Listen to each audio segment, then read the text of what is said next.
آنچه امروز عزم این جانب را برای حضور در عرصه انتخابات جذب کرد، خواست اقشار مختلف مردم شریف از سراسر کشور است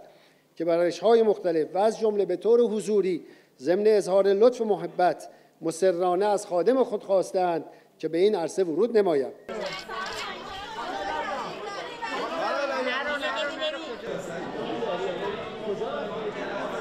یه